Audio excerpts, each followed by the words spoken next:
কাটি মাৰিম বুলি দা লৈ আহে, কাটিবলৈ টুকুৰা কৰি দিম বুলি কয়, কটাৰী লৈ থাকে, এচাৰি এডাল লৈ থাকে অনবৰত কোবাবলৈ। মোৰ ডাঙৰ ল'ৰা বোৱাৰীজনীয়ে মোক বহুত অত্যাচাৰ কৰে।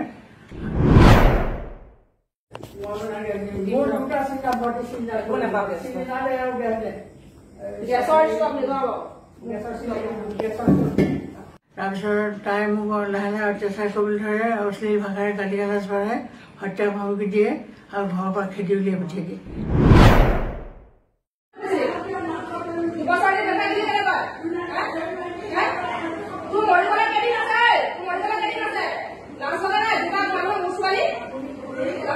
মোৰ মাটিত মাটি বাৰী ভাগ কৰি দিব লাগিব, মোৰ মাটি মোৰ নামত লিখি দিব লাগিব, এইবোৰ কথা কয়।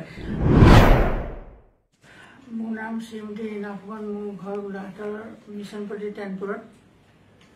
আপুনি ইয়াত কেনেকৈ আহিব?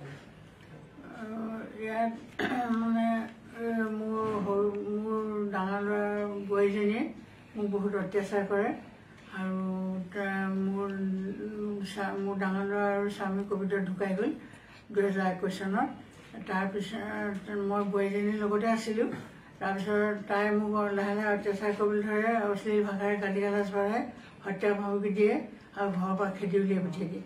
সেইকাৰণে মই এতিয়া ইয়াত আছিলোঁ। গৰুবিয়া দেউৰী ওচৰলৈ গৈছিলোঁ, মই ADC গৰুবিয়া দেউৰীৰ ওচৰলৈ। তেওঁ কিন্তু মোক ব্লেংক পেপাৰ এখনতে চহী কৰিবলৈ দিলে, চহী নকৰিলে মোৰ সৰু ল'ৰাটোৰ মোক এৰেষ্ট কৰিম বুলি ক'লে। সেইকাৰণে মই ভয়তে চহী কৰি দিলোঁ আৰু তাৰপিছৰ পৰা মই ইয়ালৈ গুচি আহিলোঁ। সৰু ল'ৰাজন ক'ত থাকে আপোনাৰ? সৰু ল'ৰাজন বেংকত থাকে। আৰু বোৱাৰীয়ে কেনেকুৱা ধৰণৰ ভাবুকি আপোনাক প্ৰদান কৰে? আপোনাৰ মাটি বাৰী কাঢ়ি লোৱা? মোৰ মাটিত মাটি বাৰী ভাগ কৰি দিব লাগিব, মোৰ মাটি মোৰ নামত লিখি দিব লাগিব, এইবোৰ কথা কয়। আৰু কি কয়, কাটি মাৰিম বুলি দা লৈ আহে, কাটিবলৈ টুকুৰা কৰি দিম বুলি কয়, কটাৰী লৈ থাকে, এচাৰি এডাল লৈ থাকে অনবৰত কোবাবলৈ। বোৱাৰীৰ নামটো কি? মনালিছা বৰা।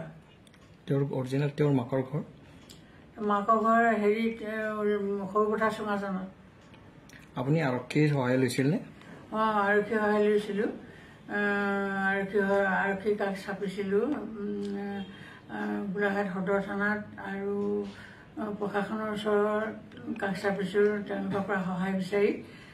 তেওঁলোকৰ পৰা বিশেষ সহায় নোপোৱাৰ কাৰণে আজি সংবাদ মাধ্যমৰ কাষ চাপিছোঁ। সহায় মানে কেনেকুৱা ধৰণৰ সহায় পোৱা? কি কৈছে আপোনাক, মানে কেনেকুৱা ধৰণে আপোনাক ঘটনাটোৰ পৰা ওলাই আহিবৰ কাৰণে কিবা তেওঁলোকে হেৰি দিছেনে? কৈছে, তেওঁ কি হৈছে সুধিলে মই ক'লোঁ। কোৱাৰ পিছত তেওঁলোকে মই ক'লোঁ যে ছাৰ ইমান অত্যাচাৰ কৰি থাকে, FIR লজ কৰাৰ কাৰণে ক'লোঁ।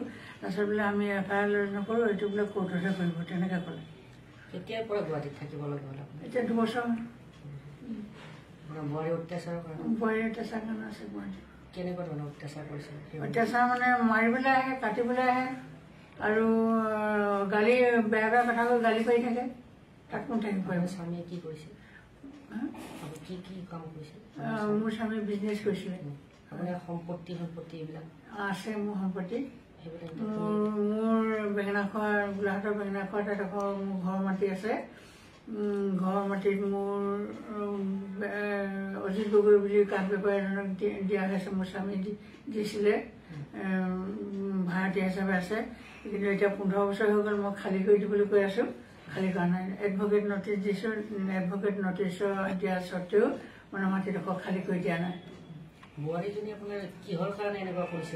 সম্পত্তিৰ কাৰণে, মাটিৰ সম্পত্তিৰ কাৰণে কৰি আছে এনেকুৱা।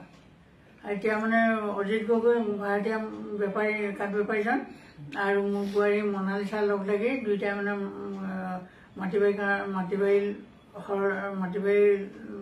গ্ৰাস কৰিবৰ কাৰণে ষড়যন্ত্ৰ কৰি আছে। কিন্তু বৰপুত্ৰই কি কৰিছিলে আপোনাৰ? বৰপুত্ৰ এডভকেট আছিল। গোটেই বিষয়টোত আপোনাৰ মুখ্যমন্ত্ৰীক কি আহ্বান জনাব?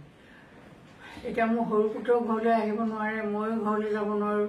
মোৰ সৰু পুত্ৰ ঘৰলৈ আহিলে মানে